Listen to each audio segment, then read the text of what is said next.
Hello everybody, welcome to another Vintage Cube draft. Good pack to start. No clear pick. I think it's between Manaleek, Ashiok, and Flooded Strand. This is one of the best interactive threats. Best interactive spells, best cheap threats, but I think I'm still taking the fetch land. Blue fetch lands are just so good. Yeah, it's close, but this is good in like basically any deck, whereas Ashiok pigeonholes us into two colors immediately. I do think I will now take the counterspell, having just passed Manaleek. Yeah, honestly, not too much other that's close. Tolarian Academy is the only other pick that I think is that reasonable here. I guess you could take Savannah, but yeah, we'll take the counterspell. Really nice pickup. Okay. Did not take long for blue to be cut. I think we take Verdant Catacombs here. It's not. It's like no overlap with Flooded Strand, but having a lot of fetch lands is always good. Like if we get a Sultai Triome or something, then these both help us. I like Kroxa, I like Karn, but yeah, let's take the Verdant Catacombs. Okay, now it's between Glen and Izzet Signet. Swords to Plowshares is also good, but I think I'm just taking Glen. Yeah, Glen is a really powerful card. Now we have good counter magic early. Good counter magic and two fetch lands. Good place to be. Typically, fetch lands and counter magic are the things that you don't get until late. That's a Deceiver Exarch, but I think I'm just taking Fact or Fiction here. Kolaghan's Command is good. If we had taken Kroxa, we could take the K command here, and that's a solid Grixis setup, but I think it's better for us to just take this. Yeah. So it remains to be seen how we're going to be using this Verdant Catacombs.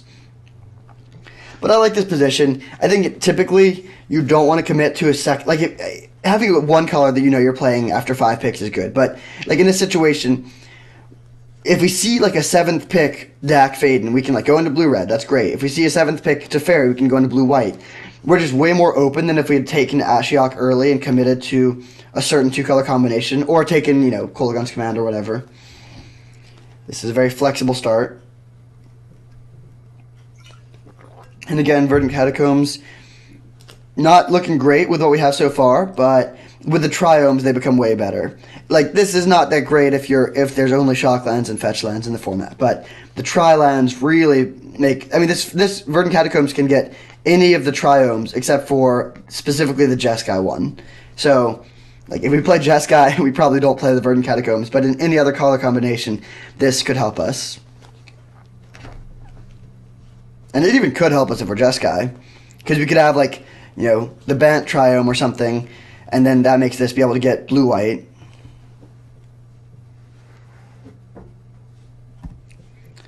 Alright, I think we just keep the same philosophy. The best card in this pack is Layla. The second best card is Vindicate, but I think we just take the Ancestral Vision. Yep, we'll do that. And similarly, Spell Pierce now. Chandra's good, Think Through Time is good, but I think I'd rather have the cheap interactive spell. It's rare that you see blue this open.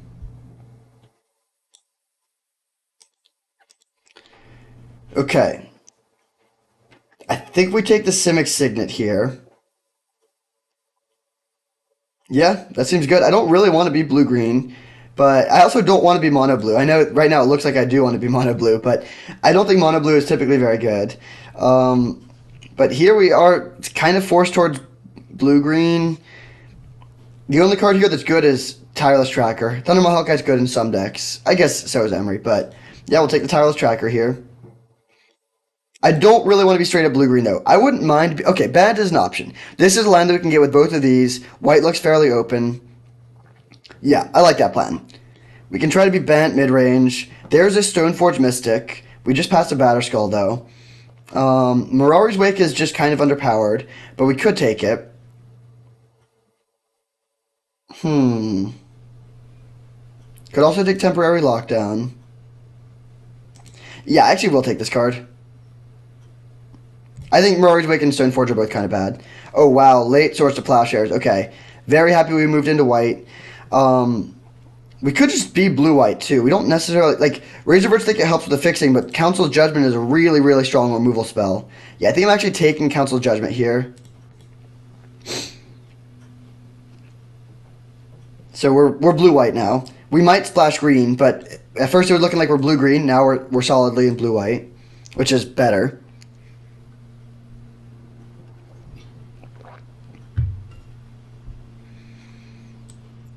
So looking for the Bant Triland, Sparrow's headquarters would be nice.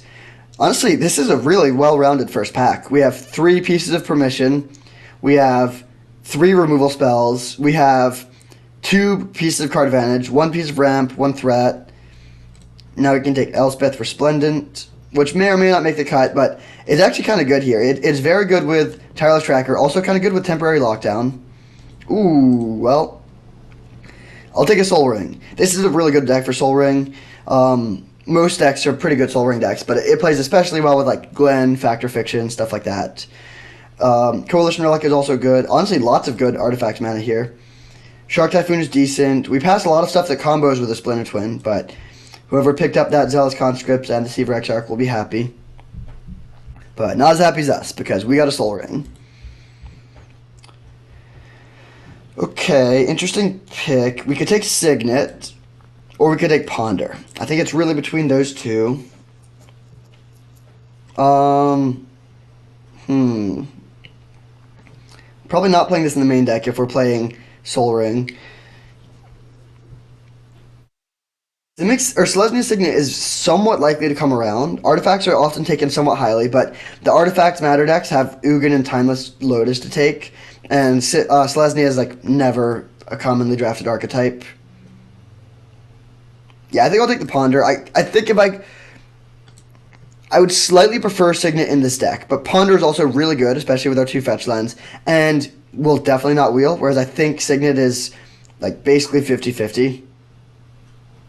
Yeah, I'll take the Ponder. Okay, Tundra. Great pickup. We can't find that with Verdant Catacombs, but we can find it with Flooded Strand. 2 cards that are gold cards in our colors. Hopefully Night of Autumn comes around. We're not playing Edric. But yeah, definitely taking the Tundra here. Good pickup. Okay, now I think we take Solitude. Another nice pickup. These Signets that are half on color are okay, but like Garruk is fine. But yeah, let's take the Solitude. There's a Rogran Triome, so this helps us if we end up being an Omnath deck, which is possible. It also means that Verdant Catacombs can get blue, which it can't currently. Oh wait, no, it can't. Forgot, that's the one that it doesn't get. There's Night of the Reliquary, there's Days. I'm just going to take the Shelldock Isle. Also Coma, I guess. But yeah, Shelldock Isle I think is the pick here. This card's great. There's a world where we end up finding Omnath or Oko and wanting this Rogran Triome, but I think it's also quite likely that we just are bent. Okay, Wooded Foothills can get Savannah, and that's it for the moment. But I think we still take it over to Temple Garden since we already have the green-white land. There's also Balance, but I think having Fixing is going to be more important. Although I guess we could also just still be blue-white and not even play the Tireless Tracker. But we're not that good of a balance deck. We have a couple cheap artifacts. I think I will take the fetch. Close pick. Okay, here's a Stomping Ground. Does this help us? Not really. I'll take the Trinket Mage. It can find Soul Ring, which is our best card. And then hopefully we can get one other thing that it can find. Typically, I like these sort of tutor effects when you can find either mana or value. So that could be Hangerback Walker, Walking Ballista, Retrofitter Foundry. Ooh. Mishra's Bauble would be another such card, but definitely taking Teferi here. That's amazing.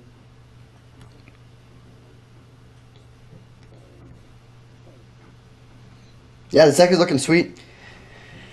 We found our lane, and it appears to be relatively open. I do hope we find...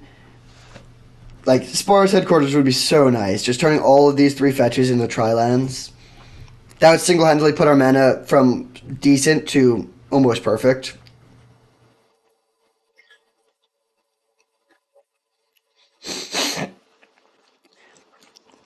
I'm not going to play more than one basic forest if Tireless Tracker is the only green card we're splashing, but there's a few green cards that we saw early on that might come around, like Coma.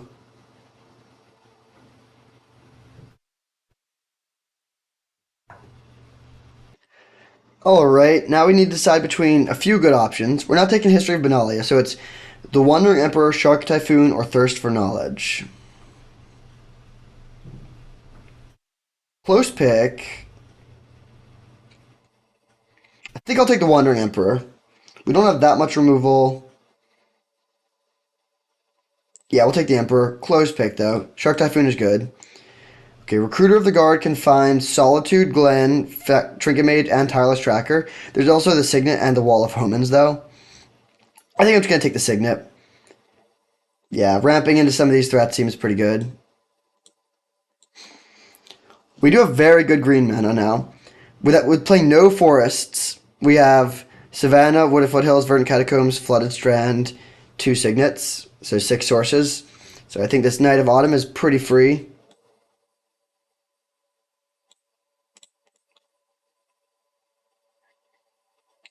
Interesting. Do we play Garruk? I don't really want Boros Signet, but we could take it. Maybe it's okay, actually. Could also take the Esper Sentinel, but we're not really a Sentinel deck. Yeah, I'm going to take the Signet. This gives us a lot of artifact mana, so we can play stuff like Coma.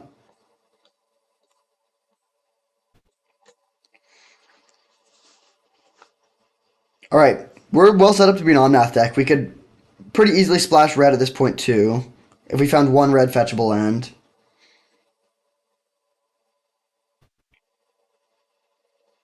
This is like the off-brand Omnath deck. It's like good fixing, good signets and whatnot, but then just like not really the threats you'd think of. Like you think of like Dak Faden, Oko, the card Omnath, Ren and Six, Minsk and Boo, and then we have like Elspeth Resplendent.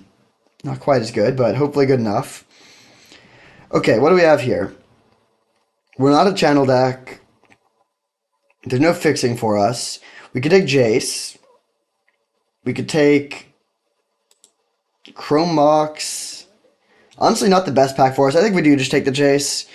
Force of Negation is good, but we don't have a ton of blue cards, and I do want a bit more card draw. And this is also nice because it can filter away these signets in the late game.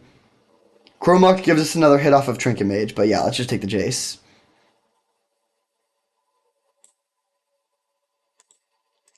Okay, we can take a Windswept Heath now, which is a really good piece of fixing. Also Prismatic Vista, but yeah, let's take the Windswept Heath. 4 fetch lands is pretty awesome, although our fetchable lands leave a little to be desired. They're just these 2 white fetchable lands that we got early.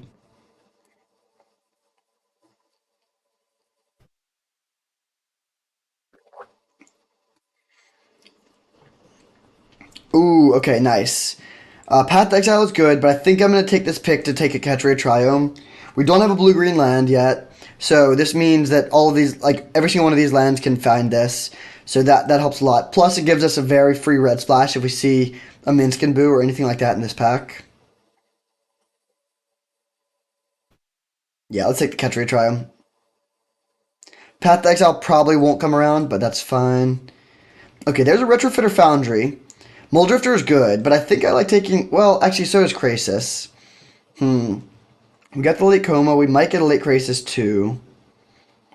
Retrofitter Foundry gives us a lot more value off of Trinket Mage, and it's a good mana sink in the late game. How good is our card draw? We have Factor Fiction, Tireless Tracker, Teferi, kind of Jace. It's medium. I think I will take the Foundry, but it's close. Between this, Muldrifter, Relic, and Hydroid Krasis, and Else to a lesser extent. Okay, I think we just need to take Wrath of God here. We don't have a board sweeper. We have some removal, but having access to this sort of thing against creature decks is really important. Brainstorm is okay. Actually, Brainstorm would be really good in this deck, but still taking Wrath of God. Oh, nice. You know I love me Misty Rainforest, but Fractured Identity, get in this deck. Okay, we're going to have to make at least one cut now. Elspeth Resplendent is actually kind of decent. We have four really good 3-drops to put into play. I think we could actually play 16 lands. We could play it like this, but we're very likely to get at least one more card that we want to put in here. Maybe we move Koma to the board for control decks. Interesting. Are we Field of the Dead deck?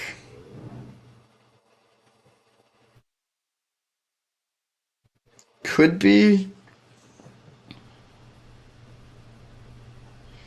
We're not really a Primeval Titan deck. Oh wait, we're an Urza deck. We're a very good Urza deck. Yeah, let's definitely take Urza. Okay, Memory Deluge is good, but I think we take the Botanical Sanctum. Yeah, we'll solidify the mana. We have good spells. So yeah, we could play 16 lands with all these signets. We could also cut the Boros signet. Okay. Let's take the Suspicious Stowaway. Yeah, I think this is going to be better than Nissa for us.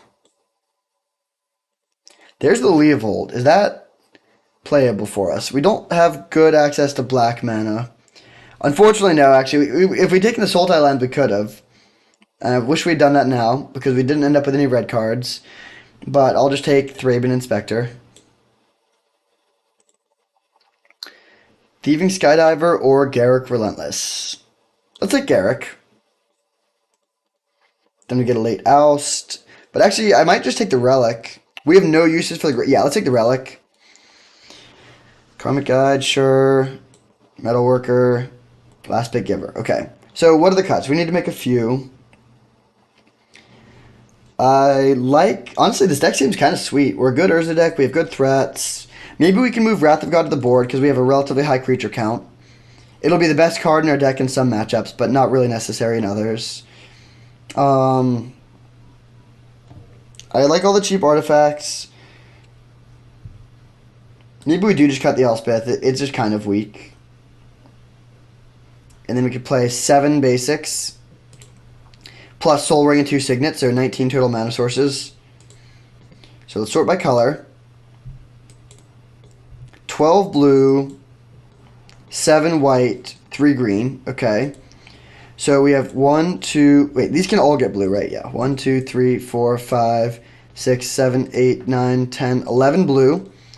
That's decent. I wouldn't want to go lower, really, but 11 is good. For white, we have 1... Wait. For white sources, we have Tundra and Savannah. So 1, 2, 3, 4, 5, 6, 7, 8, 9. That's pretty good. And for green, we have 1, 2, 3, 4, 5, 6, 7, 8. That's honestly more than we need.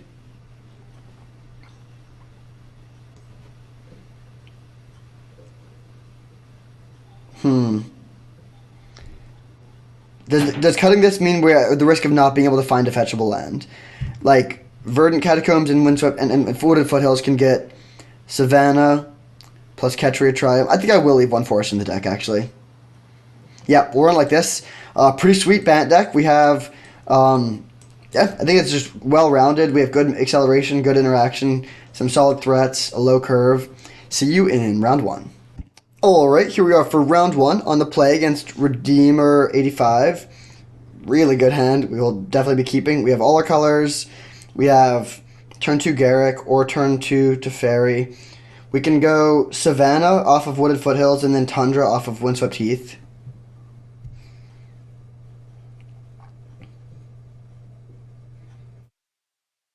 Opponent's also down to 5.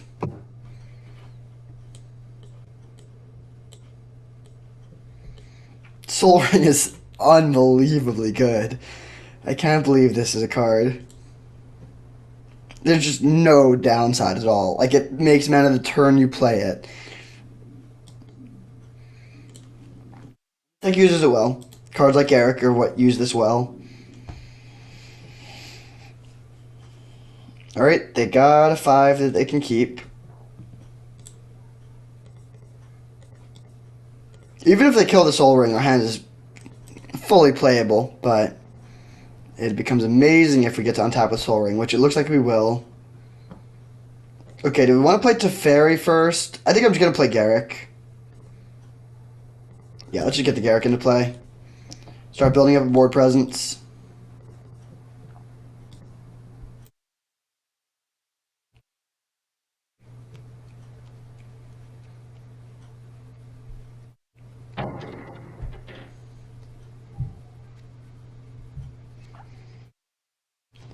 If they have him to Torok, it could be a little bit dicey. Because without this Teferi, we don't have too much action, but we have very live top decks.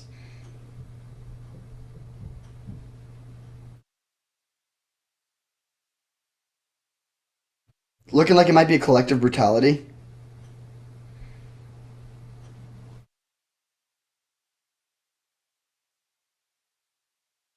Brutality to kill the wolf and make me discard Spell Pierce would not be a problem.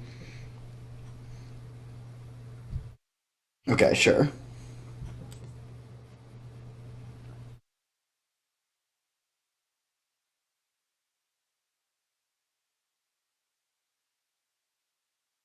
What do we draw? Trinket Mage. Okay. Um. So we can't play everything. We could play. Let's just get the Teferi into play in plus, I think, this turn. And then next turn, what we can do is play Trinket Mage and then bounce the Trinket Mage. We can't replay it, though, because we don't have enough blue mana.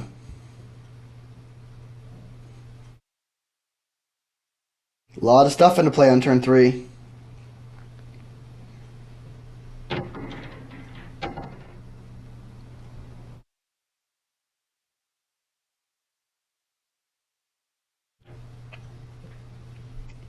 Misty Rainforest plus Bloodtithe Harvester. So lots of colors going on over there. Looks like they're Grixis. Lotus Petal. Sheoldred. Alright, that's fine. Good draw. So let's bounce this. Tireless Tracker with no land. I'm going to main phase this Fact or Fiction to hit land drops. Okay, only one land. That's also... Oh, no. We still have a Trinket Mage target. I think I'm basically taking the 3 pile here either way. Okay, yeah, we'll take the top pile. Put this land into play tapped. Make another 2/2. And hit them for 2. They can push Sheoldred back into play. If they have land, but that's not even that bad. Alright, sweet. So, playing against some sort of strange Grixis deck. We're on the draw. Raven Inspector is probably not necessary. Honestly, I think I might just run back to main deck. Everything here seems solid. Could bring an Elspeth Resplendent. But what would we cut? I like all of these other cards. Relic is good against black decks. Yeah, deck's perfect. We're just going to submit.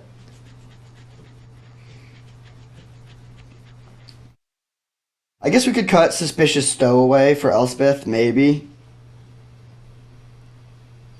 Yeah, on the draw, I kind of like that. It's a bit better against removal, plus there's some minor consideration to this card being weak to Sheoldred.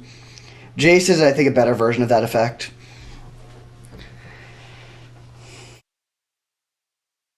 Alright, we're going second this game. That will make things a little harder. Do we get the Soul Ring? We do not, but we get a very good hand.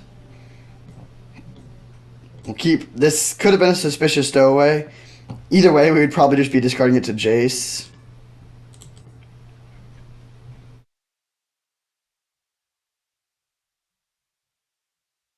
Okay, let's go... Island, Retrofitter, Foundry.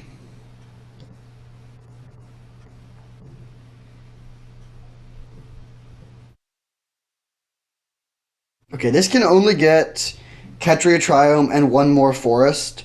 We can also just loot it away, though, so I think I'm going to play Savannah Jace.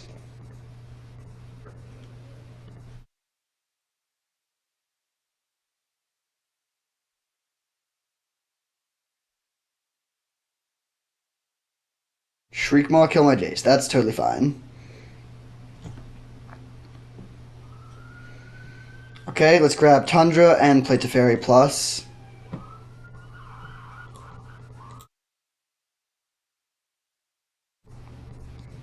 If they have a way to kill it, it's too bad, but still just a 1-for-1. Ancestral Recall, that's not a 1-for-1. Okay.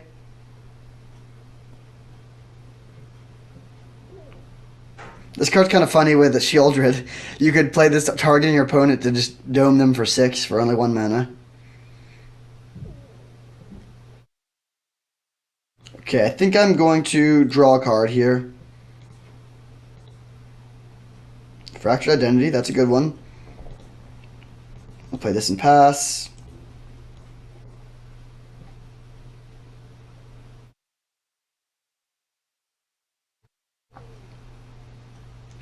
So this is getting Triome, then we're going to make a 1-1, and we can Source of Plowshares, a Shieldred or something if they play it. Or Bloodtithe Harvester. Although I don't even think I care about Bloodtithe Harvester. Oh no! Looks like Collective Brutality, which is going to take away our Fractured Identity. Still in a decent position, but we're losing our best card, which is painful.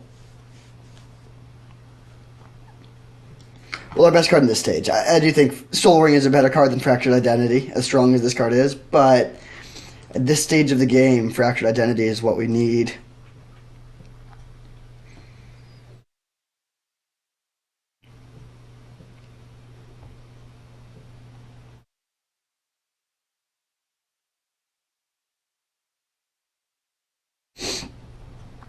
They should definitely take the Fractured, yeah. They were thinking about that for probably longer than necessary.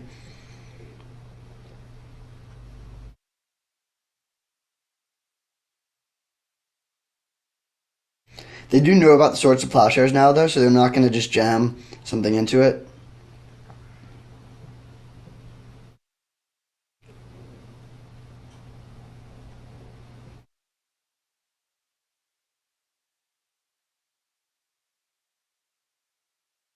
Necromancy, Wurmcoil Engine. Okay. We'll just kill that.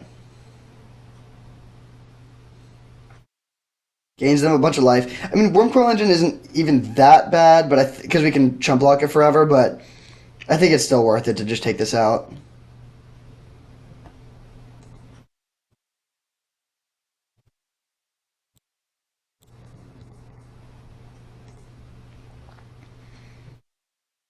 Ooh, Glenn. I was going to play Elspeth, but I think playing Glenn is better. So let's play this, and then we can turn our servo into a Thopter end of turn if they don't do anything.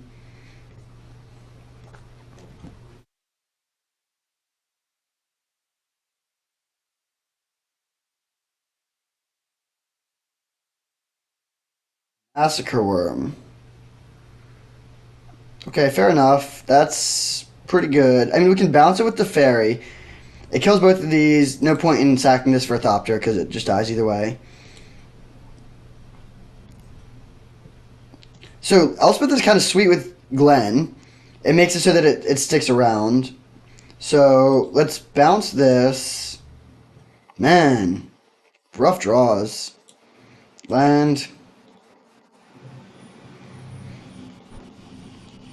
Elspeth. We're going to give this lifelink. Hit them for 2. And then if they replay their thing, our Glenn goes back to 1 counter, but then it's a mana efficient exchange for us. We will need to find an answer to the Massacre Worm, though. They replay it, okay.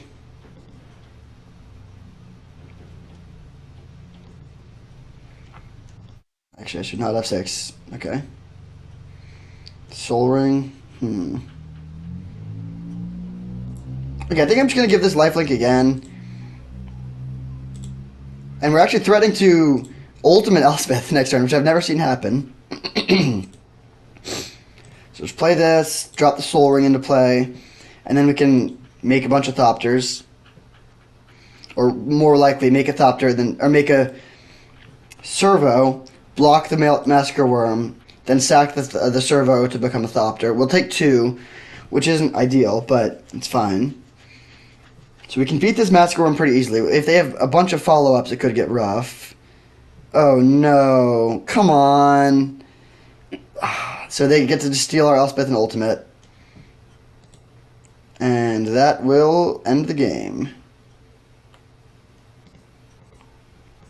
I mean, good for you. Like it's sad for us, of course, but that's cool. I love it when I can Zealous Conscripts to steal something. Glenn was really awkward there. Do we want to make any changes? They're doing a little bit more Reanimator stuff than we'd realized. We might need to be a bit more judicious with our counter magic. Also, or and our removal. Also, just good to know about the Zealous Conscripts, but I think I will run it back. Yuck. I think we gotta ship it. Soul Ring is so good, but we can't cast any spells other than Soul Ring. Yeah, I think this is a bit better. Keep, put back Island, grab Ketria Triome with this.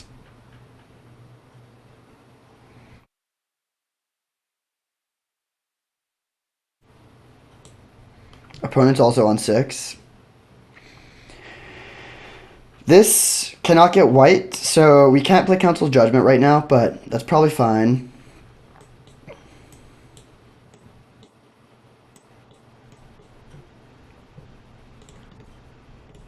Where did Foothills go?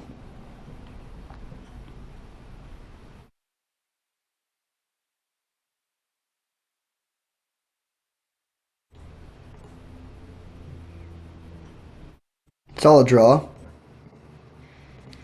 I'll get the Savannah into play in case they turbo out a Sheoldred. They could go land Dark Ritual Sheoldred. Bloodtithe Harvester. Interesting.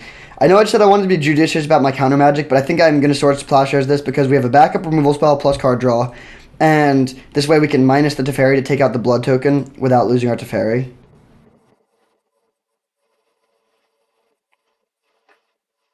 And I don't want them to have the blood token because that lets them put one of their big boys into the graveyard.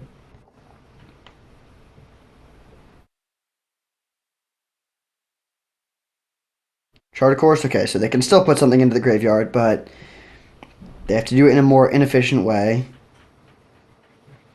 Oh, they just discard Swamp. That's great news. So we're going to get to player Fact or Fiction. Oh. Interesting decision here. I actually think I'm going to play Fact or Fiction. Normally you'd want to play Planeswalker here, but Garruk making 2/2s, especially against a deck that plays Massacre Worm, isn't that great. And I really want to hit land drops and have white mana for Council's Judgment.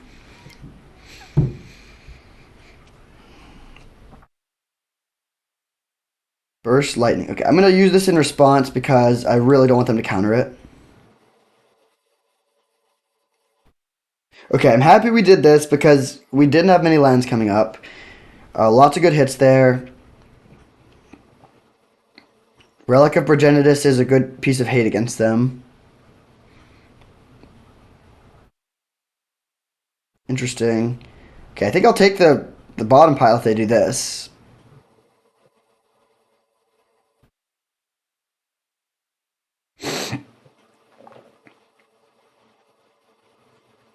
Yeah, we'll take this. Because we do need the land. Soul Ring would be nice, but our curve kind of tops out at 5, so we don't need Soul Ring that badly. And all of the cards that we're getting here are good. Okay, let's play the Shelldock Isle. Ooh, that's kind of ugly. Then we'll play Selesnya Signet and Relic of Progenitus. I guess we'll might as well use the Relic. Weaken their Delve spells, and they'll pass with Spell Pierce up. And Shelldock Isle will be live soon. It's not the greatest thing to put into play, but it's not terrible.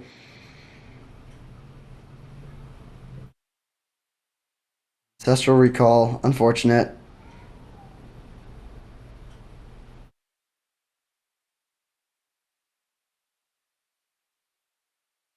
Alright, they just passed back. Good for us. So we'll hit their graveyard again.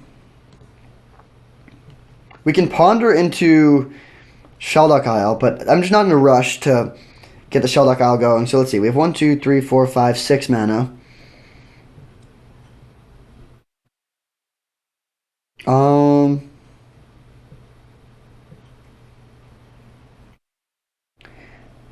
I think I'm just gonna play Garruk and then pass with Spell Pierce plus Relic available.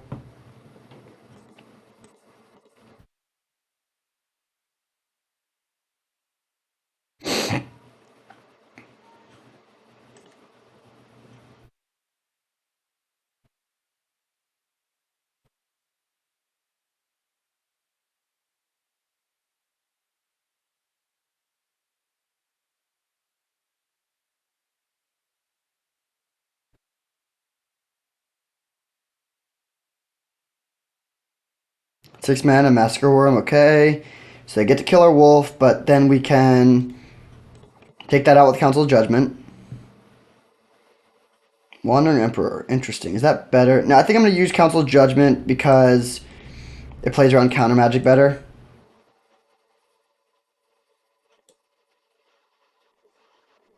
Make a dude. I will ponder here. Yeah, these seem fine. So we'll do it like this. Drawing the Solitude. Solitude's the best card for us. And then pass. And we have 1, 2, 3 mana, so we unfortunately can't play 2 of our double white spells in the same turn. But that's probably fine. 6 mana, Wormcoil Engine, okay. We have a good answer to that. I actually don't even think I'm going to use the Night of Autumn here.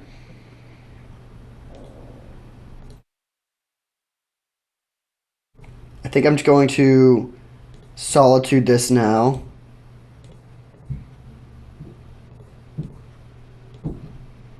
Make another dude.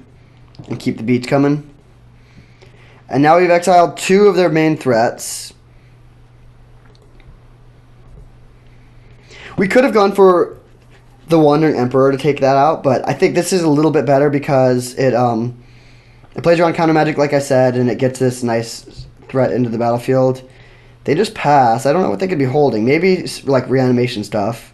Do we want to put a 4/3 into play?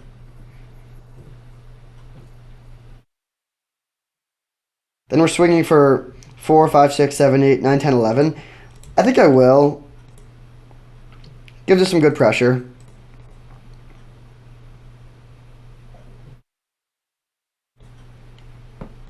So let's grow this, then untap and swing on in.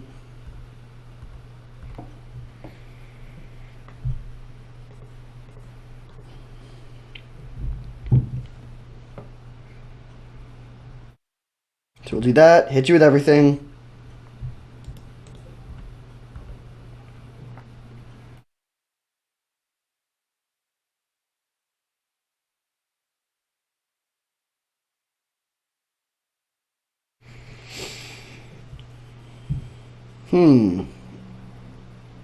Do they have Shark Typhoon? Hullbreaker Horror, huh. Okay.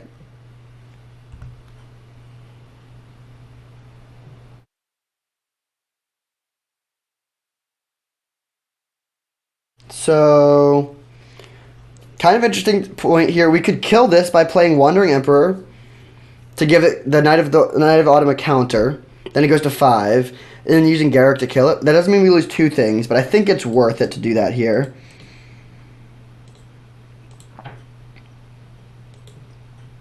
I just don't want them to untap with Hullbreaker Horror and then start wreaking havoc on our board.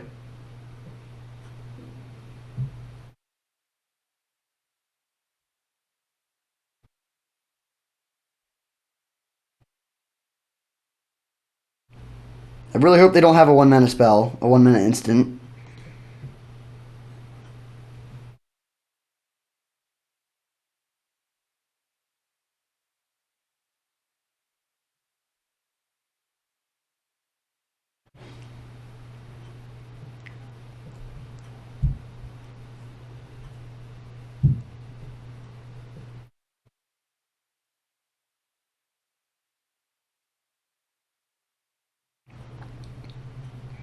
So again, what's going to happen here is we put a +1/+1 counter on Knight of Autumn against First Strike, which unfortunately doesn't matter here.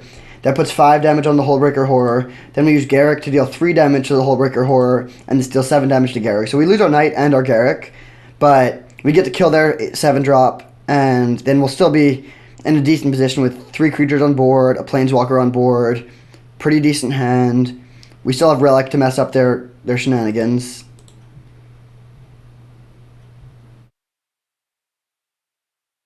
So what we really don't want here is if they, oh, they do have it. Entomb. Disaster. The spell isn't even bad for us. But they can bounce the Garruk now.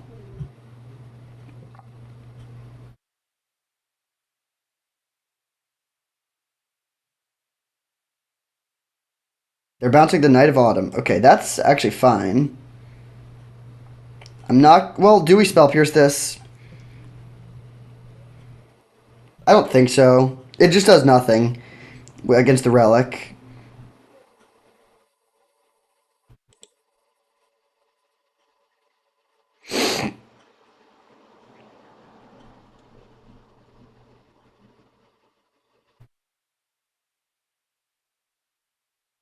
We'll see if they even put something big into the graveyard.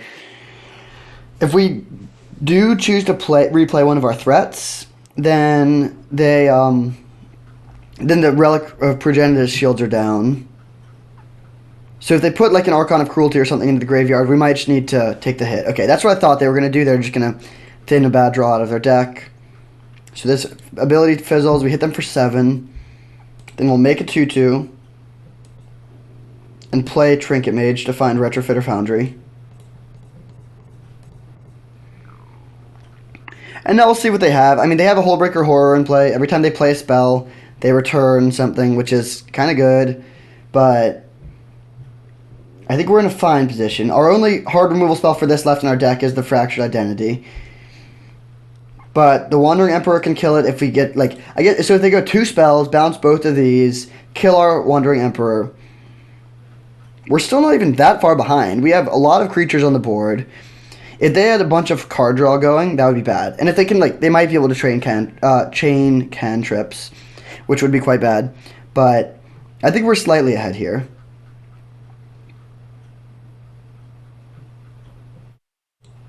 Already fought through Massacre Worm, Ancestral Recall, and Wormcoil Engine.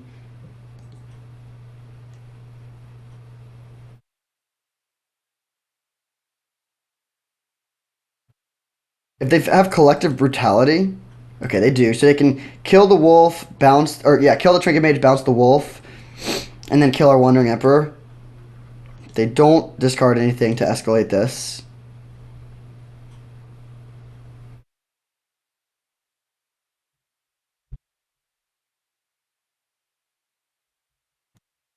So we're basically just going to have to accept this Hullbreaker Horror being in play and win around it, which might be hard, but it's not impossible.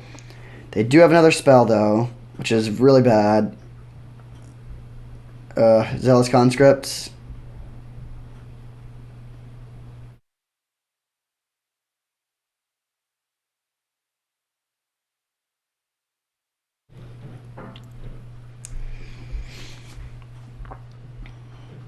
If they have Zealous Conscripts, they can kill both of our Planeswalkers. Okay, they don't have it, so they're going to kill the Wandering Emperor.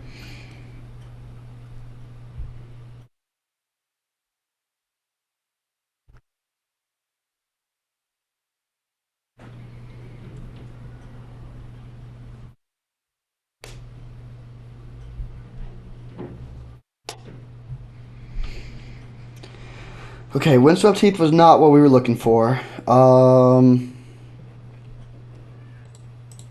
Hit their graveyard for a card.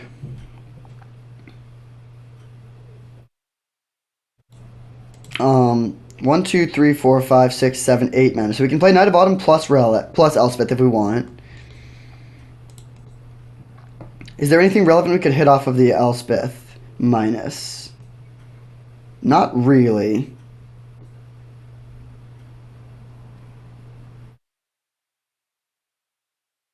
Um, hmm.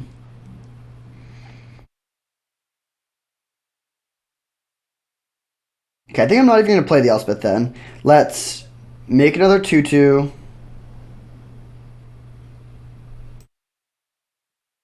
Hit them for 7.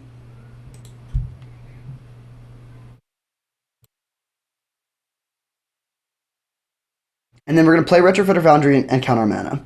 So we play this. We can make a 1/1, untap it. Wait, pay 2 to make a 1/1, pay 3 to untap it, pay 2 to make a second 1/1. I think that's the play. So we'll hold the Knight, hold the Spell Pierce, hold the Elspeth. We can just chump block this for a while.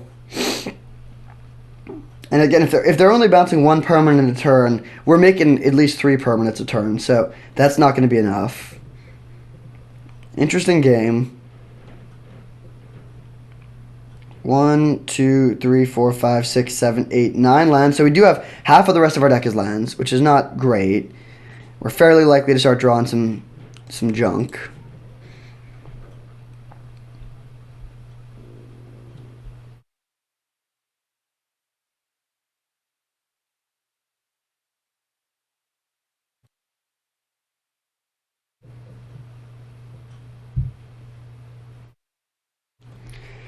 So the only other relevant card that we've seen is Zealous Conscripts, but our board is fairly well positioned against Zealous Conscripts. Shriekmaw, okay. So they can bounce this wolf, kill our Solitude.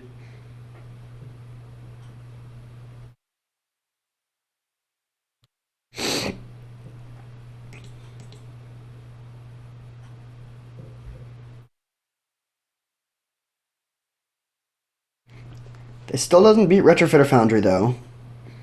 And the tokens from Retrofitter Foundry can even block Shriekmaw.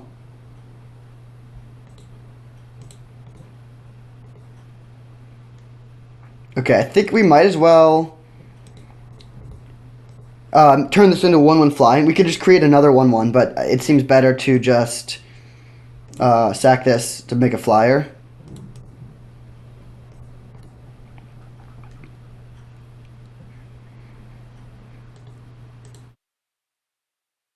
And then we could kill the Shriekmaw with a Garruk if we want to.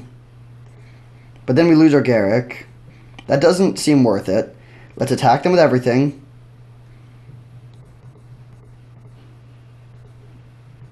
Counterspell was a solid draw. And we'll just make another dude. Garruk is just a wolf factory here.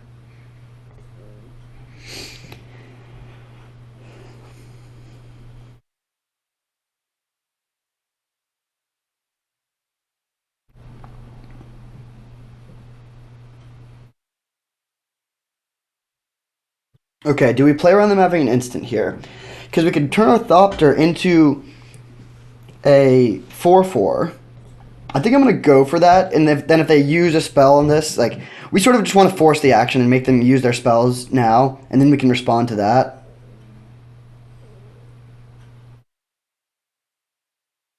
So if they let us go to blocks, I'll just do that now. I would slightly rather put a 1/1 in front of the Hullbreaker Horror than a wolf, but if they have an instant, yeah, just being able to block this Shriekmaw seems really good.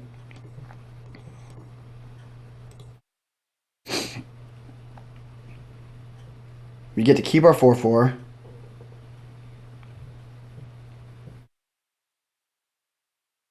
Yeah, I was pretty sure they had an instant.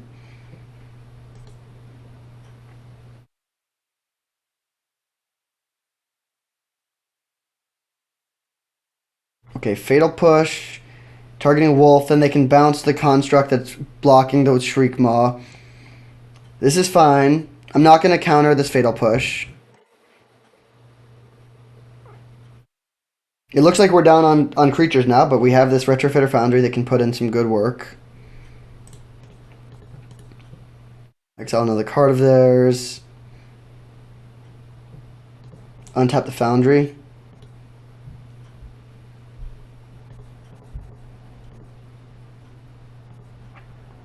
Make a 1/1. And then I guess just untap. Ancestral Vision, that's a bad draw. I don't think we're even suspending it. Swing for 3.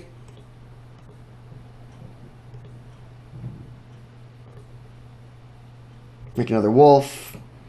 And pass.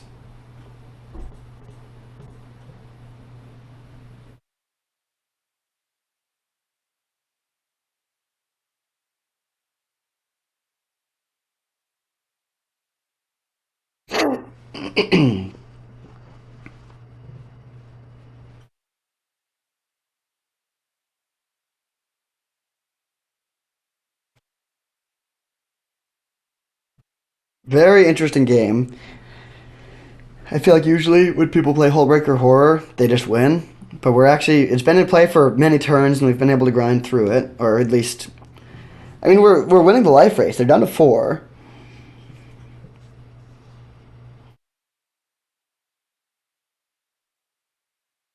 So let's see. We can make a 1/1, untap the Foundry, and then make a 1/1 flyer. So we can only use Foundry twice this turn.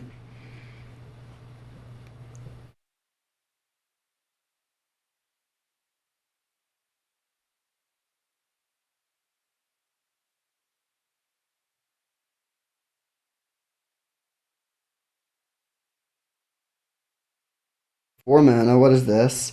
We do still have counterspell, so we can't deal with the like they're gonna get to bounce something regardless of what we do with the counter, but we can stop their spells from resolving.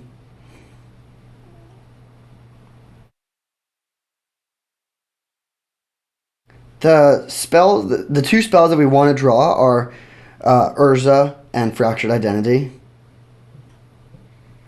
Bloodchief's Thirst, killing my wolf, and then bouncing my relic. Interesting. Okay, I'll let this resolve.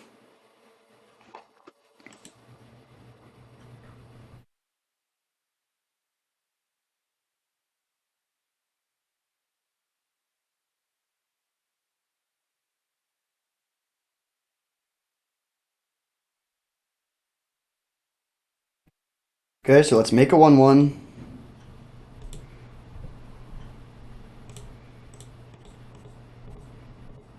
Untap the Foundry.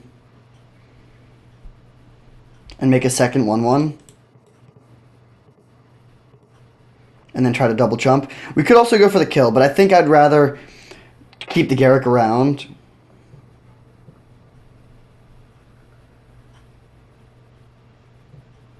But is that even right? Maybe not. Oh no, okay, so they're gonna play their last spell. What is it? Kolaghan's Command. Necromancy to bring back Solitude. Okay. So they're gonna get to kill our Garruk. But then we're in a good spot. They're out of cards in hand, so we don't need to worry about any more shenanigans. They take out our Servo, kill our Garruk, but then we can Knight of Autumn to kill the Necromancy and put them to 1. Actually, we can kill them. Okay, they do that. Yeah, I guess that makes sense because they can kill our Garruk either way. So Garruk dies. We can put them to 1 right now on board.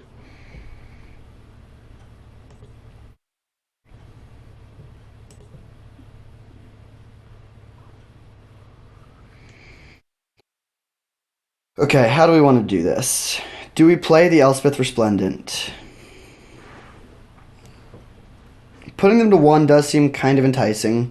We have 1, 2, 3, 4, 5, 6, 7, 8 mana.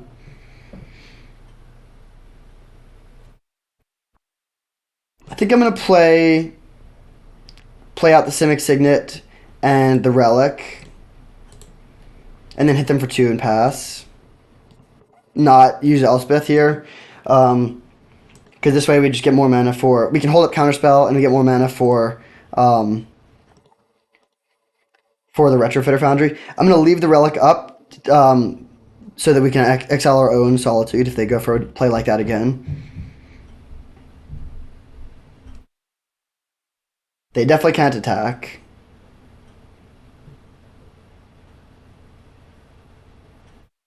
Interesting. Whoa, super aggressive. That almost definitely can't be right. Let's make a 1/1.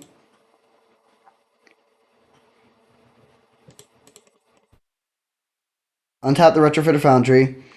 Go to blocks. And turn this into a flyer.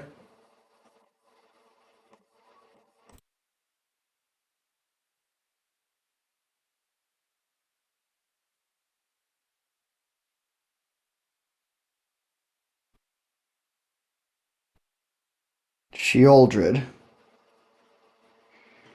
Okay, that's a problem. Maybe we should have left up counter magic because yeah, that is going to gain them life, but it's not going to gain them life this turn. So if we find, oh wait, no, they're just dead. Yeah, they're dead. This was an overly aggressive attack, but actually it wouldn't have mattered here because we can give our servo flying. This makes we lose life, but they don't gain life. They have no cards in hand, so nothing to fear. Elspeth, +1/+1 in flying. Hit you for 2. Wow, weird game, but we do manage to pull it out. I mean, we were actually pretty ahead. We had a good hand, lots of live draws. We're going to find Fractured Identity soon. But we're 1-0. I'll see you in round 2. All right, we're back for round 2 against Hypergeometric. Great hand, but we're on the draw.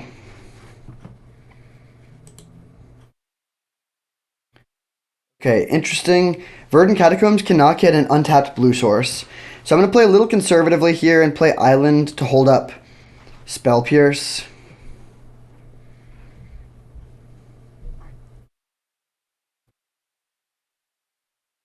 This hand does need a lot of blue mana, so I would prefer to get Ketria Triome here, but we can get Savannah if necessary.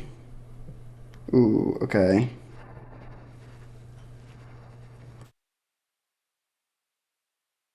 All right, let's play this. I don't think I'm gonna Swords Plowshares this. Well,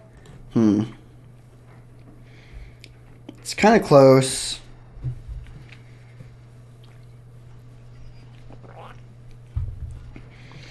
I actually will Swords to Plowshares this now. This might seem a little bit preemptive, but I want doing it now stops them from, like, if they draw a fatty, they can't put it into the graveyard.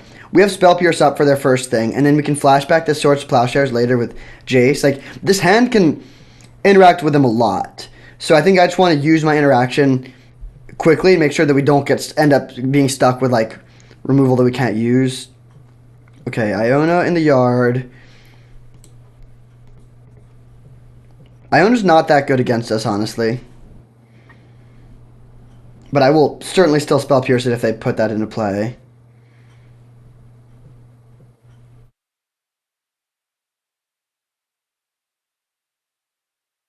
Okay, Wishclaw Talisman. I think that's worth a Spell Pierce.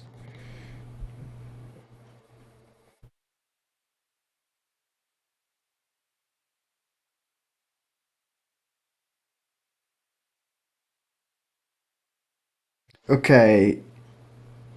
Jace or Signet?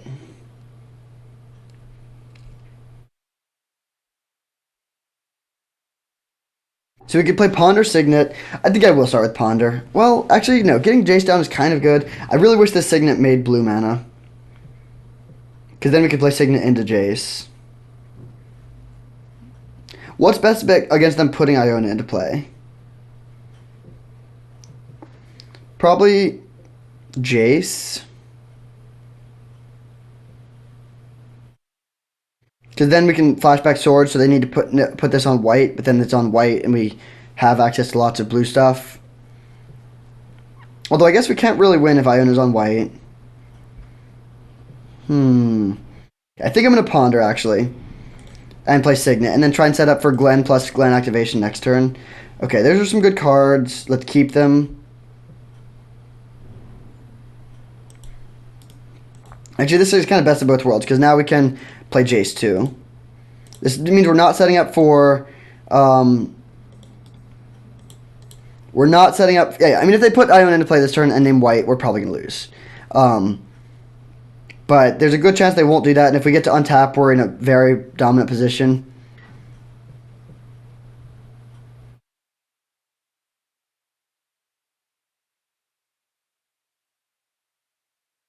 Wheel of Fortune. Okay.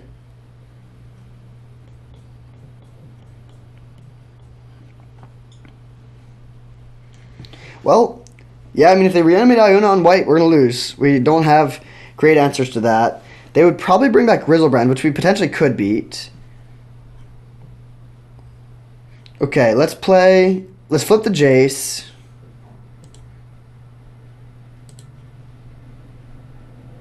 Discard Wooded Foothills. Then play land, Trinket Mage. Grab Soul Ring. Actually, no, I'm going to grab Retrofitter Foundry here, I think. Because that gives us good block. Oh, wait, no. Definitely Relic. I wish we had one more land. But we'll take Relic.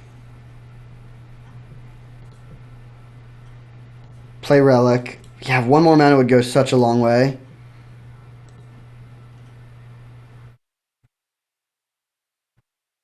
And then we'll plus and pass.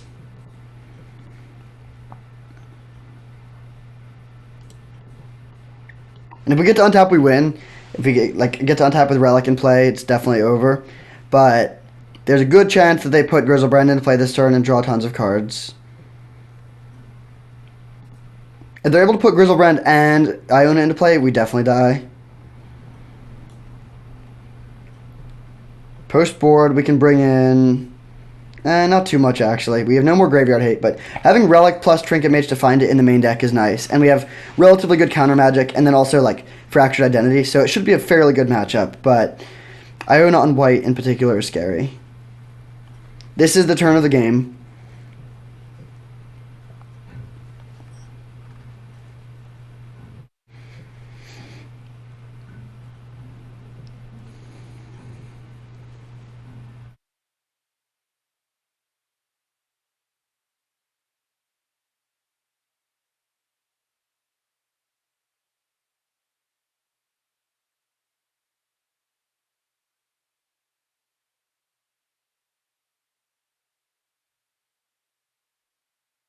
Opponent's deep in thought over there, which makes sense. This is a key moment. If they do have, well, actually, interestingly, if they play Exhume, we get to bring back Glenn. That's an argument for potentially leaving one mana up. If they have Exhume for Griselbrand, then we could put Glenn into play and then have Insulation against their second reanimation spell. But I think it's still probably best just to put the Relic into play. Especially since they're going to know about it either way. I guess we could have just gone Flashback, Ponder, play Night of Autumn or something, but that seems just too low impact.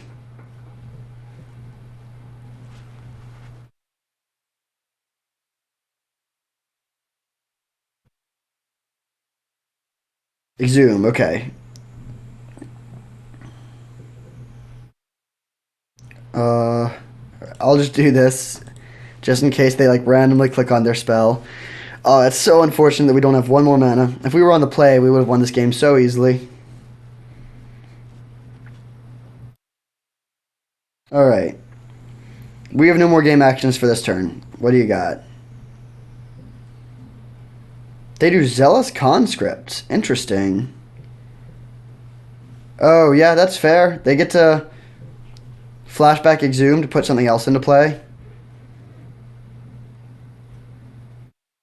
Do they do Iona or Griselbrand? I think I would rather see Griselbrand. They don't know our hand, so they don't know that we have multiple white removal spells that take out their stuff. Okay, they do put Griselbrand into play. If they can put a third thing into play, then we're done, but I don't think they'll be able to do that. Because they already played land. They could have a Black Lotus or something.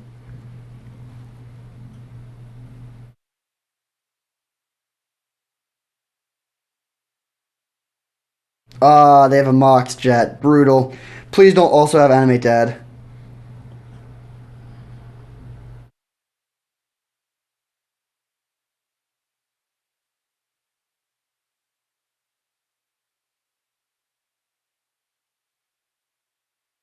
So on our turn, if they pass back, we can use the Jace to flashback Swords to Plowshares and play Council's Judgment, and then have up Relic and Glenn, which seems pretty good. If they attack, I will trade.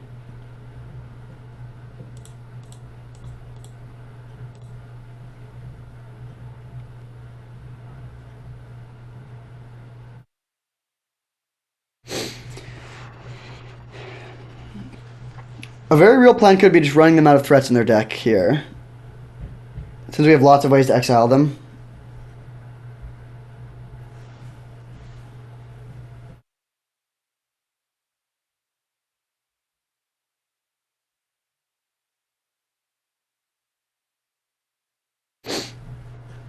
So they kill the Glen. That's fine. Glen comes back.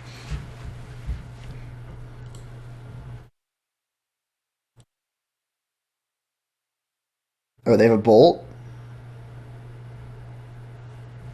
I'm totally fine with them bolting one of these. Yeah, they get to keep their 3/3. I think they're not super likely to be playing Twin. They could be, but hopefully not. And if they're spending their time bolting one of these things, yeah, that's fine. Bye-bye, Trinket Mage. And then just pass, hopefully. No Thoughtseize, no Reanimate, just pass. They go to 6. Alright.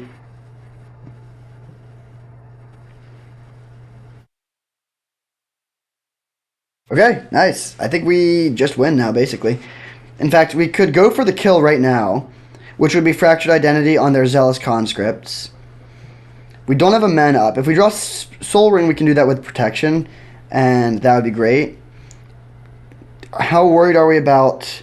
Like, what could they even have here? Like, not much. Dismember wouldn't do it. Yeah, I think we just win.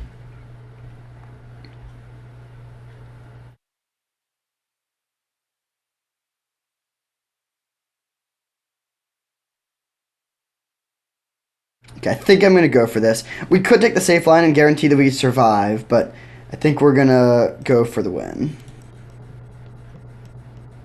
Fractured Identity. Take your Zealous Conscripts. It's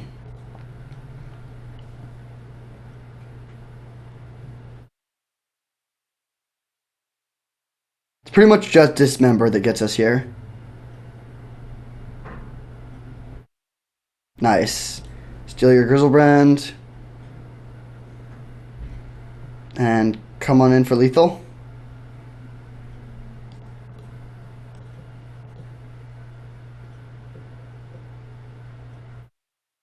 Alright, sweet. So, Black-Red Reanimator. Their deck looks pretty good. What changes do we want to make? Sorry, something's like on my eye. We could play Oblivion Stone as an answer to Iona. It's kind of weak, though. Is there anything we don't want? No, everything in the main deck seems pretty good.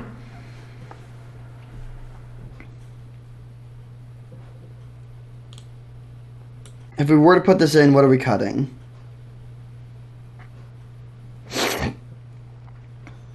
Maybe Retrofit or Foundry? No, I like the Foundry.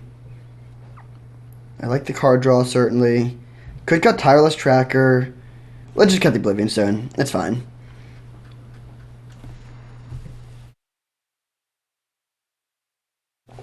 Alright, very good hand. We have double blue because we can get Tundra off of this. We have Ancestral Vision for turn 1. Based on what they do, we'll decide if we want to hold up Counterspell on turn 2 or play the Signet. I would prefer to play the Signet, but if they have like an Una's Prowler in play or something, we probably should hold up counter.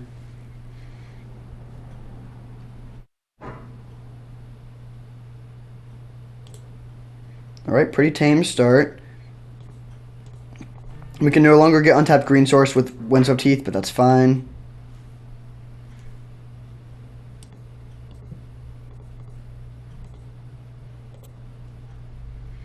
Okay, against this, I am going to hold up Counterspell.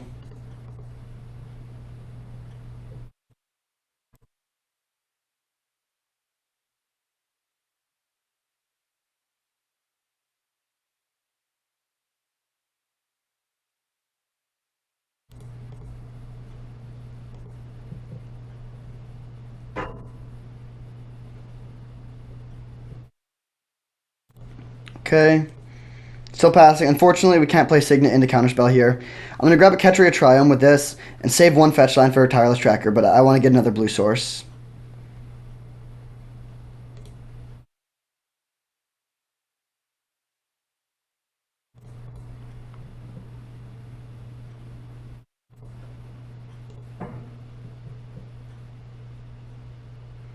Alright, we'll play land.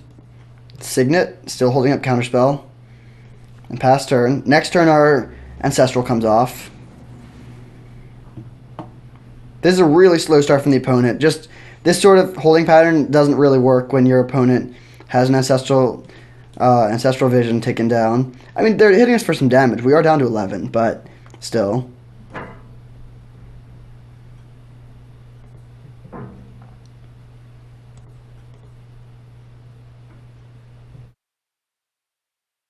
Okay, let's play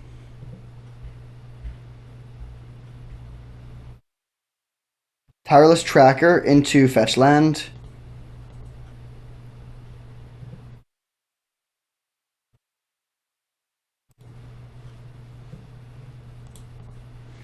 And we have Swords to Plowshares plus Island, plus Counterspell up. We can crack Clues end of turn. We're ahead on board. This is like, I mean, yeah, I'm totally fine to play this form of Drago. Next turn we can develop more with Signets, with Signet plus Jace. Take 3.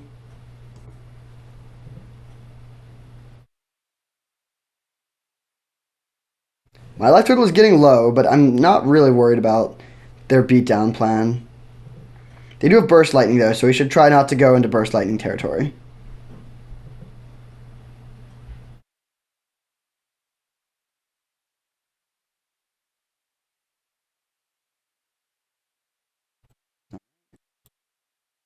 I don't know what your plan is here, opponent. You can't win with just one Una's Prowler. Knight of Autumn that can gain life. Soul Ring's a great draw. So let's go Soul Ring, Signet, Fetch Land, 2, 3, 4, 5. So we can play Solitude. I'm just going to crack this now. I'm fine being at 5.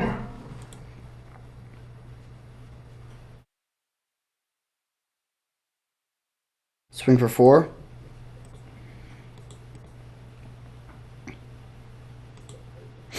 And then in their upkeep, I'm going to... Oh, they're going for something here. Interesting.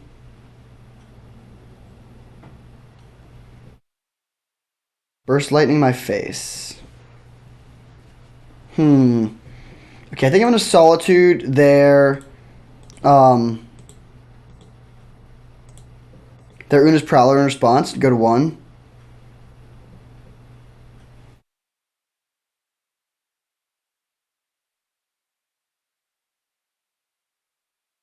They discard Griselbrand, okay.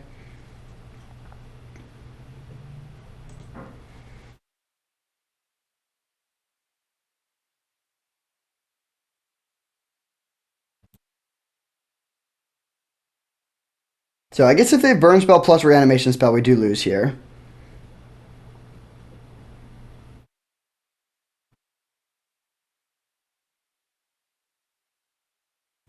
Zoom, alright. Counterspell. Do you have it?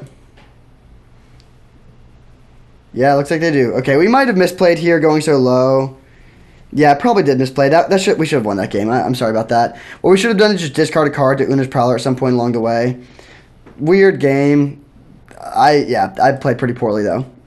I will admit. I think we just run it back, though. It should be a good matchup. Like, we lost a fluky game. We should play around the burn. I mean, 7 points of burn is not something you usually see from decks like that.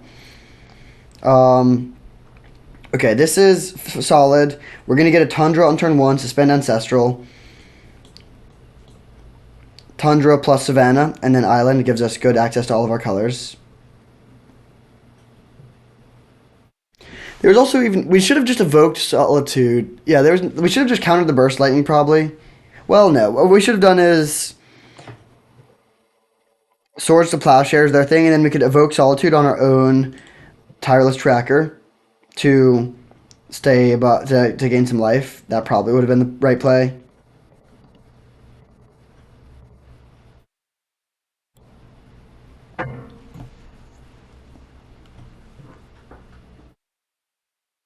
Right, Jace or Signet first? Which one? I'm leaning towards Jace because I want to flip it soon. Oh, bummer.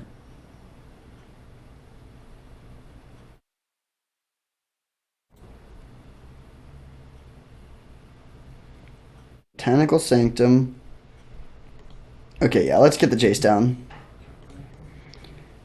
Because either way, we can play Teferi next turn.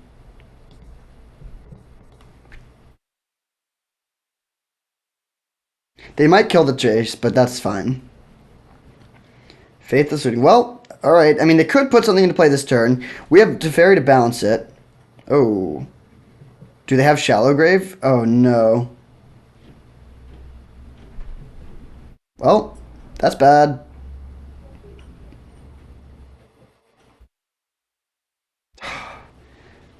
Very unfortunate. Ah, man, my misplay's coming back to bite us. I guess that's what happens. We're not dead. We lose all of our permanents. I think we need to get White Source with Wooded Foothills.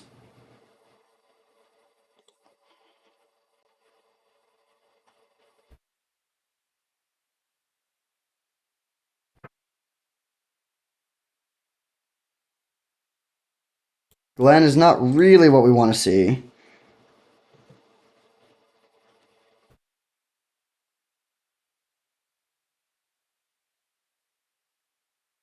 Crypt Breaker, okay, that's fine.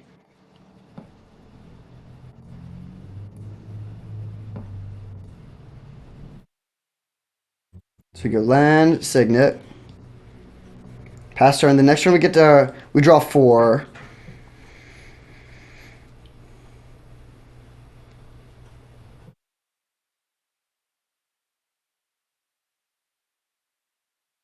They might just hardcast Zealous Conscripts here.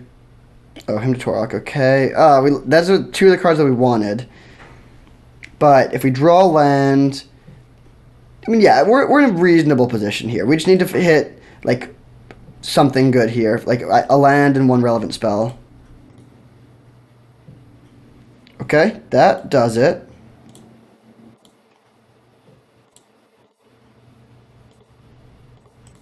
Yeah, that's great, Glen. With Spell Pierce plus Glen activation up. So we're well insulated against non-creature spells. If they have Zealous Conscripts, we're dead. I guess technically we're not dead on board. They put us to 1, but I don't think we can win from that position. But we're good against most other stuff, but it looks like they have it, of course. Brutal. Okay. So we go to 1. Then we need to top deck something.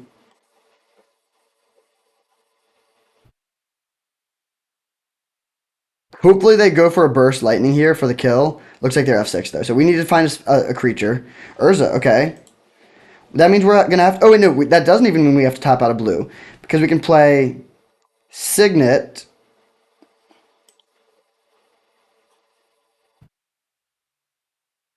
And then play Urza.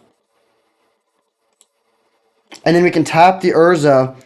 We can tap the Selesnya Signet for Spell Pierce. So we're actually in a pretty good position. Do we even swing for 2? Yeah.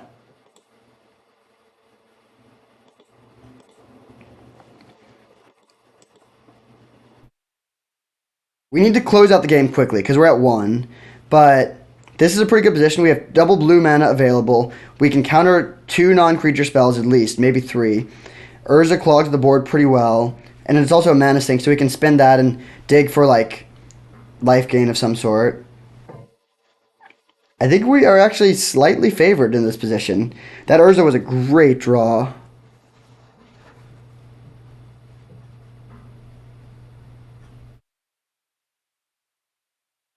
Okay, they make a zombie. That's fine. We have 3 blockers.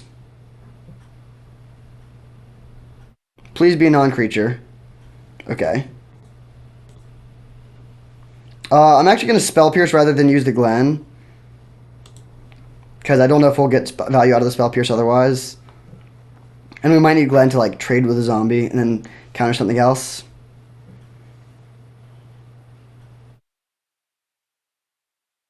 Don't have any attacks, so they pass.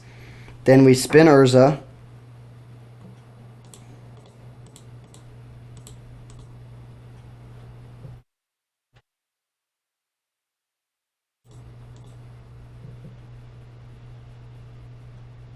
Okay, solid. We can kill the Crypt Breaker, which prevents them from discarding anything. Then we'll play island, and I think I'm just going to pass here. We could get aggressive, but that seems a little bit overly risky.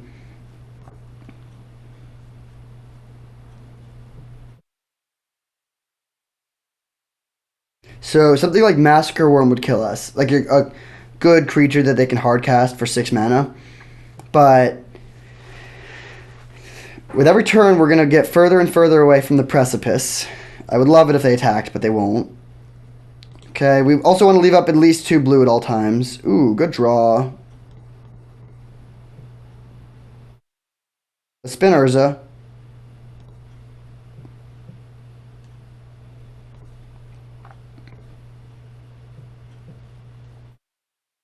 Alright, Shelldock Alpha Fractured Identity is great. We'll make another blocker. And then we will... I'm going to tap out, down to only 1 mana, which should be fine, and then we can play Knight of Autumn to gain 3. And we can tap the Construct for mana. Alright, that works. Now we'll pass. I was almost like, let's swing with the Construct to get aggressive, but we don't want to do that. If they have back-to-back... If they have 2 relevant spells here, that's bad, but we are at 5, so we're out of burn range, so they would need 2 reanimation spells.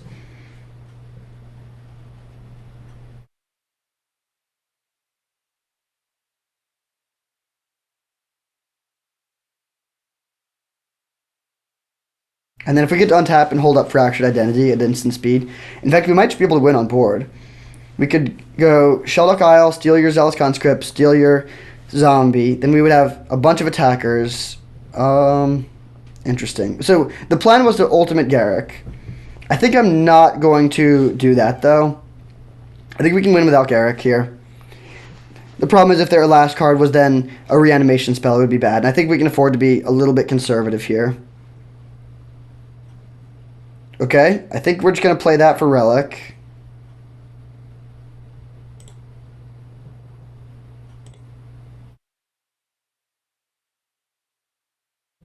Play the Relic. And now we are going to start getting a little aggressive.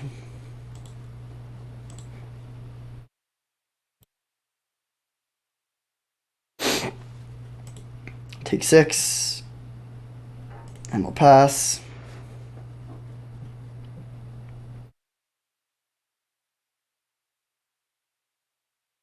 They're 1 land away from hardcasting Griselbrand. Okay, we're going to go for the kill here. So this says until the... Wait, gain control of target permanent until end of turn. So yeah, I think... I actually don't know if this is beginning... Well, there's just no need to do this end of turn. So let's just untap and we can do it on our turn to make sure it works.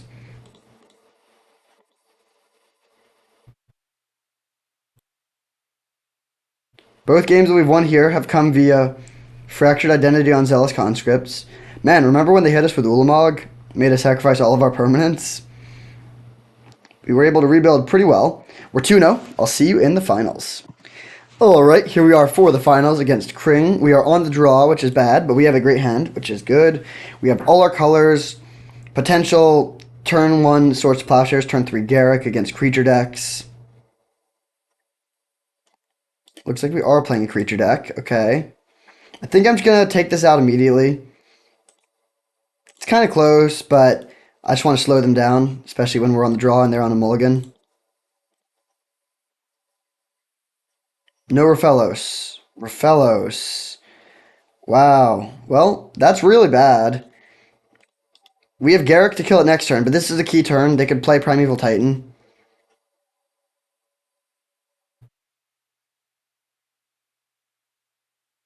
Rexage. Okay, that's actually fine. If they don't have a good play on with Rofellos, we can just take 1 extra turn. Interesting. I think I'm going to ponder still here. No, we'll hold up Spell Pierce. We'll play Jason, hold up Spell Pierce. The thing is, I do really want to draw a land for next turn, but we get 2 looks with a Jace, and yeah, this seems fine. Oh man. Alright, well, they have like infinite mana now, so we just need to hope they don't find top end.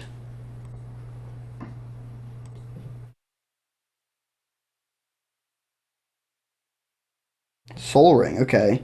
Let's ponder. Good draws, very good draws.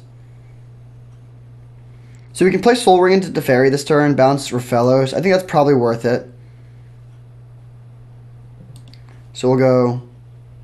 Oh, wait, no, we don't. We don't have the right colored mana. So let's go... Oh, wait, we can go Teferi into Soul Ring, though, just other order. So top...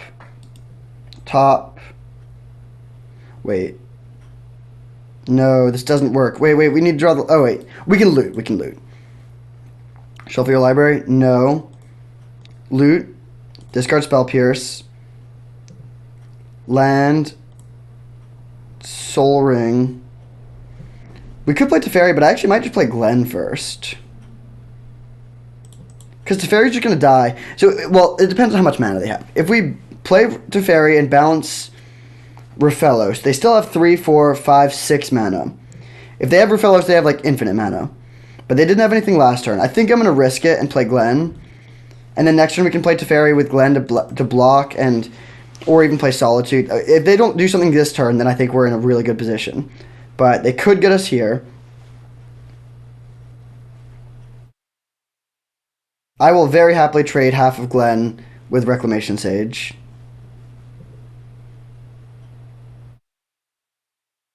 Okay, they just pass. Oh, no, they're not passing. 7 mana.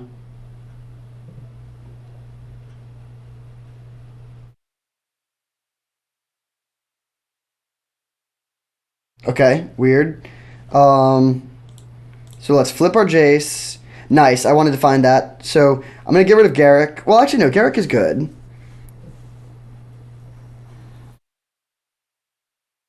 How much mana do we have? 2, 3, 4, 5, 6, 7. So we could play Garruk, Teferi bounce Rofellos into Garruk, kill Mystic. But I don't want to discard any of these cards. Okay, I think we do just discard the land then. Well, yeah, let's discard land. And then we can go flashback, Swords to Plowshares to kill Rofellos.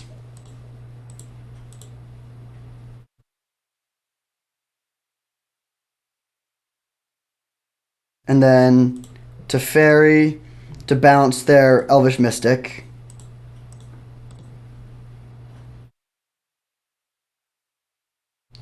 Yeah, we'll play land and then pass. So we still have no green mana, so we can't play the Garruk, but we have 2 Planeswalkers on board. Now that they went from having like 10 mana, now they only have 4. We can Solitude to take out their Elvish Mystic, which puts them down 2 more mana. We also have Glenn. Okay, they play Courser. They get some free mana. That's too bad. Lotus Bloom on top. That does nothing against the Teferi. Still looking for green mana. Council's Judgment. Okay, so let's plus this here.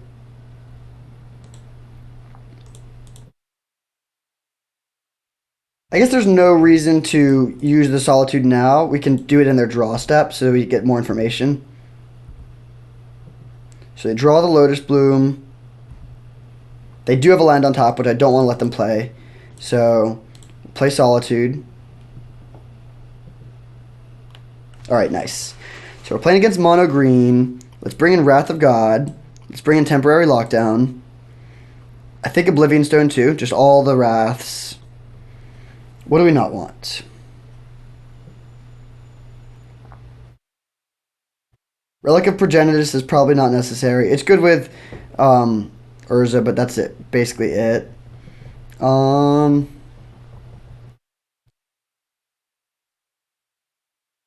Could cut Spell Pierce, but it's good against Planeswalkers. Could cut Knight of Autumn, although it kills Courser of Kruphix. Okay,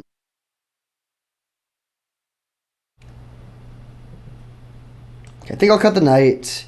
And one more cut. Urza's, I think, just too good.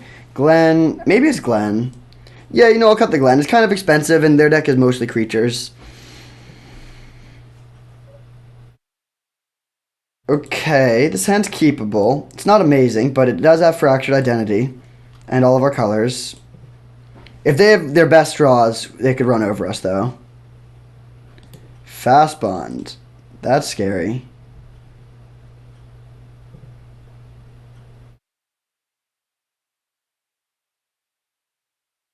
Well, fast draw. They don't play anything, though.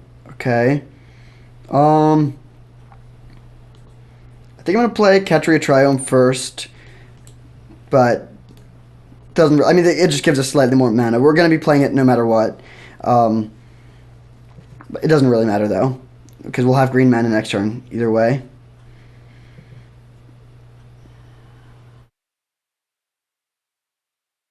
Four mana. Most 4-drops would be bad for us here. Magus is probably the least bad. We draw Ponder. Okay, I was going to play the Stowaway, but now I think I'm going to Ponder. I want to be able to get Council Judgment next turn. Okay, these are good. Top. Top, top. Then we draw the Tundra. We can play this to get the Oblivion Stone. And then we have... Oh, wait. Oh, we don't have double white now. Ugh. Well, hopefully we can afford to take one more turn off. I don't know. I guess we were just supposed to play Savannah last turn. Like, now they can put... They can do this at instant speed. So they can put a huge thing into play. We will, I guess, just play Trinket-Mage. This is scary, though. Our shields are down, and they can get literally any green creature. But even, actually, Progenitus is, like, not bad. What would be bad here? Something that blows up our lands. So they do go for it. They only have 2 cards, so this is, like, their thing. Okay, Progenitus, nice. That's what we were hoping for, funnily enough. It's not normally a sentence that I have uttered. So we take this, and then we have Council Judgment, which is a clean answer. So let's play Sol Ring, Council's Judgment. One of the only cards ever printed that answers Progenitus well. I guess Day of Judgment does too, so we do have 2 answers. And then get the Suspicious Stowaway into play. And our life total is kind of low at 10, but we're ahead on mana. We have a great hand. I don't really see a clear way that they kill us here. Oh, well, sure. They get to eat our Trinket-Mage, but this is fine.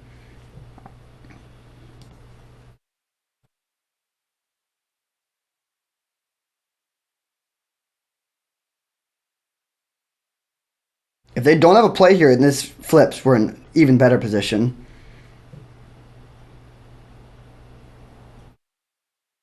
Holukranos. Okay.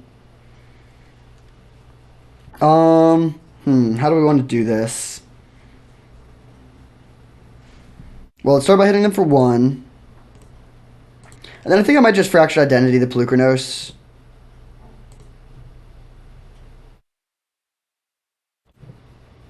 One, two, three, four, five, 6, 7 mana. So we could play Wandering Emperor plus Tireless Tracker.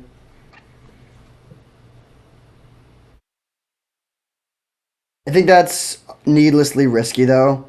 So let's just take their Polukranos.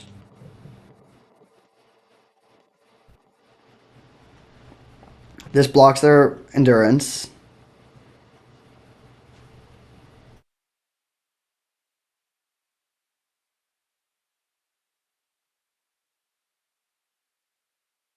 We can Monsters Polukranos for 1, 2, 3. So we cannot quite kill the Endurance, but we can make it beefy. They play Toski. That's not scary.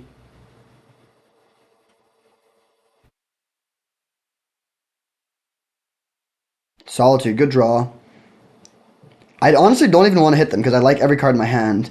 So we could go 1, 2. Well, I guess Garruk is kind of weak here. Let's swing for 1. Okay, then we can go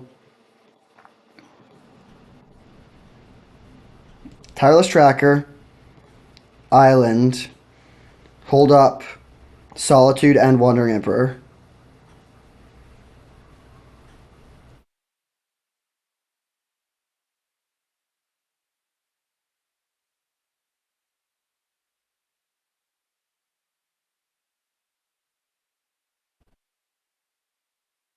I think I'm going to play Solitude now so we can block this and gain some life. So we'll Solitude, take out Endurance, block Toski, go to 10, and then they're almost dead on the backswing.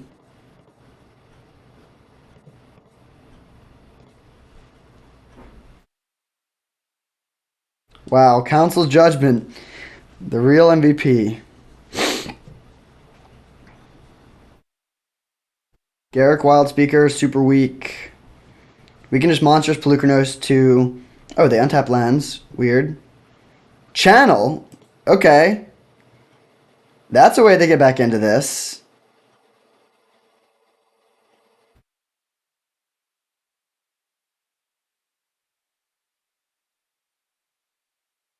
Ulamog. Okay.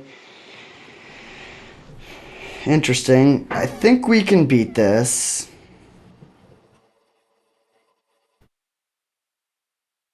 So,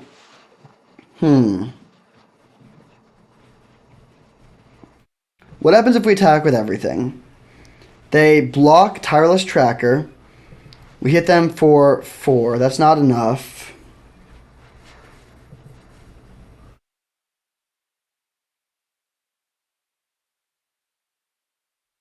Okay, I'm going to hit them with just the Suspicious Stowaway.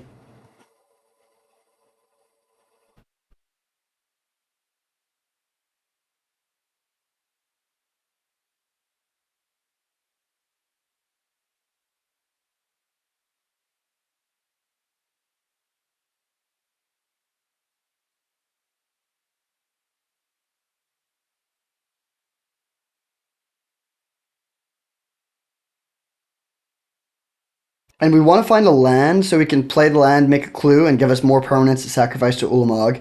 They can ultimate Garruk, but then we can play the Wandering Emperor to take out the Ulamog and just sacrifice the clues and 2 lands, take 4 or whatever from Toski, and then be in a fine position.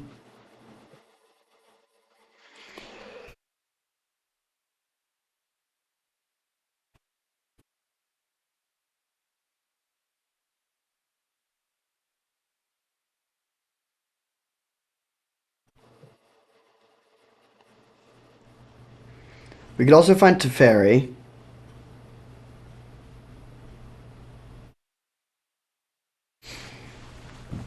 There's no reason at all for them to pause here. We know their entire situation. They should be F6'd, but it's fine. So I'll hit them, draw, discard Spell Pierce, and then hopefully find some gas.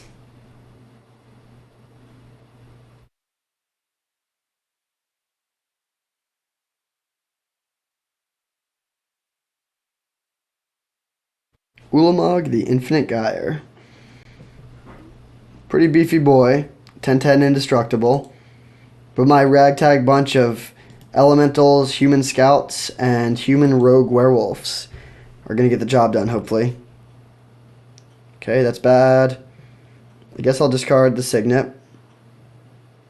Actually, no. I'm gonna play the Signet because it gives us more permanence. Do we want to crack the clue? It's very good if we find a land. I think I will, actually. Very high upside.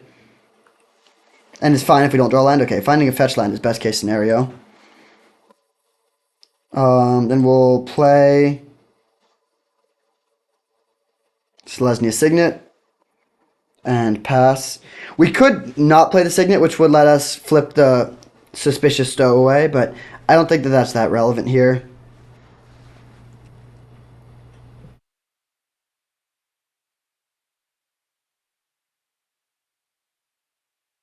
Okay, they do go for the ultimate, as expected. I think this says whenever you sacrifice a clue. So even if we sacrifice the clue without without like paying the ability, it will grow the tracker, which is very nice. So let's play the Wandering Emperor.